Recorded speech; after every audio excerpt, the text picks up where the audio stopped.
جو موقع آتے ہیں نا شب برات کے، شب قدر کے، یہ بنیادی طور پر اللہ تعالیٰ کی طرف سے دی ہوا موقع ہوتا ہے کہ چلو تمہیں چانس دیتے ہیں، پابندی کوئی نہیں، لیکن رب کی طرف سے نا موقع ملتا ہے، چلو تمہیں ایک موقع دیتے ہیں، چلو اپنے آپ کو کلیئر کر لو، تمہیں موقع دیتے ہیں، یا اللہ کیا کرے کچھ بھی نہیں، آ کے نا سچے دل سے 2 رکعتیں پڑھ کے توبہ کرو، عرش کا مالک پچھلے سارے معاف کر دے گا۔ ان لوگوں کی باتوں پہ نہ جائیں جو بلا وجہ پریشان کرتے ہیں، لوگوں کو شب برات کا حوالہ بھی نہیں مل رہا، حالانکہ ترمذی شریف میں حدیث موجود ہے، سیاستہ کی روایت ہے ترمذی میں، پہلے کہتے ہیں سیاستہ سے دکھاؤ، جب سیاستہ سے مل گئی تو اب اور کدھر جانا ہے؟ اور ابن ماجہ میں موجود ہے مولا علی کی روایت، اور ذرا ترتیب دیکھیے گا، یہ ترمذی کی حدیث ہے، اور امام ترمذی نے تو پورا باب باندھا ہے 15ویں شعبان پر، پورا باب۔ اب تمہاری مرضی ہے اگر تم نئی بات کو سمجھنا چاہتے، لیکن میں نے پہلے بھی کہا تھا، پھر کہتا ہوں، اگر ہمیں کوئی شخص کہتا ہے کہ شب برات کو اٹھ کے نفل نہ پڑھو، تو بھائی نفل ہم نے پڑھنے اللہ کی رضا کے لیے، ہمیں کسی بندے سے ڈگری لینے کی ضرورت نہیں، نہ تو ہمارے اور رب کے درمیان معاذ اللہ کوئی وسیلہ ہے کہ تو کہے گا تو پڑھیں گے، جب دل کرے گا پڑھیں گے، اور جتنے دل کرے گا پڑھیں گے۔ ہم تو نفل کہہ رہے ہیں اس کو، ہم نے کب کہا ہے ضروری ہے جو عشاء پڑھ کے سو جائے فجر تک سویا رہے، ہم اس کو گناہ گار نہیں کہہ رہے، لیکن یہ ضرور کہیں گے کہ گولڈن چانس مس کر دیا اس نے چانس مس کیا ہے، یہ تو اللہ کی رحمت کا موقع تھا۔ حضرت سیدہ عائشہ صدیقہ رضی اللہ تعالی عنہ ارشاد فرماتی ہیں کہ شعبان کی 15ویں رات تھی، یعنی شب برات کی رات، فرماتی ہیں شعبان کی 15ویں رات تھی، میں نے اچانک نظر ڈالی تو حضور میرے بستر میں تھے، پھر میری نظر پڑی تو حضور نہیں تھے، میرے دل میں گمان آیا، خیال آیا کہ شاید کسی اور زوجہ کی طرف حضور کا میلان تباہ ہو گیا ہو، وہاں تشریف لے گئے ہوں۔ فرماتی میں اٹھی باہر گئی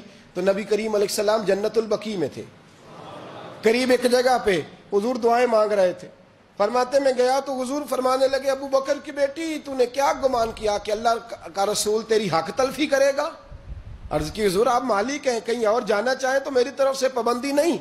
کہتی ہے وہاں کھڑے کھڑے میرے رسول کریم نے بیان فرمایا، یہ ترمذی کے لفظ ہیں، حضور نے فرمایا عائشہ یہ شعبان کی 15ویں رات ہے، مدینے میں سب سے زیادہ بکریاں بنو کلب کا قبیلہ پالتا تھا، فرمایا آج کی رات بنو کلب کے قبیلے کی بکریوں کی تعداد کے مطابق اللہ میری امت کے لوگوں کی بخشی فرما دے گا۔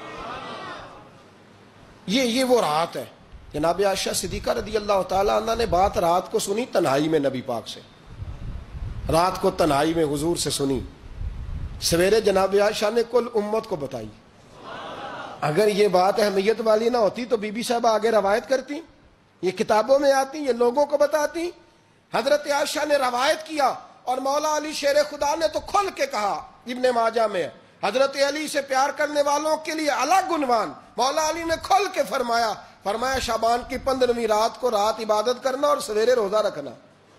حضرت علی کے لفظ بائی نے ہی سیاستہ میں رات کو روز عبادت کرنا، دن کو روزہ رکھنا۔ ویسے تو رب کریم ہر روز تہجد کے وقت پہلے آسمان پر نزول اجلال فرماتا ہے اور لوگوں کو فرماتا ہے کوئی بخشش مانگنے والا؟ کیا انداز ہے مولا علی شیر خدا حدیث روایت کرتے، رنگ کیا ہے؟ فرمایا باقی راتوں میں نا تھوڑا سا پیکج ہوتا ہے، تھوڑا سا آخری حصے میں رات کے شب برات کو نا رات چڑھتے ہی اللہ پہلے آسمان پر جو اس کی شان کے لائق ہے نزول اجلال فرماتا ہے، اور پہلا جملہ یہ فرماتا ہے کوئی معافی مانگنے والا؟ اللہ کرے آپ کو سمجھ آئے، یعنی معافی دینے والا کہہ رہا ہے چلو آؤ ادھر آؤ ذرا معافی مانگو، میں معاف کرنے آیا ہوں، مانگو معافی، ہے کوئی معافی مانگنے والا؟ معاف کر دیں گے۔ اور آپ فرماتے ہیں ہے کوئی رزق مانگنے والا؟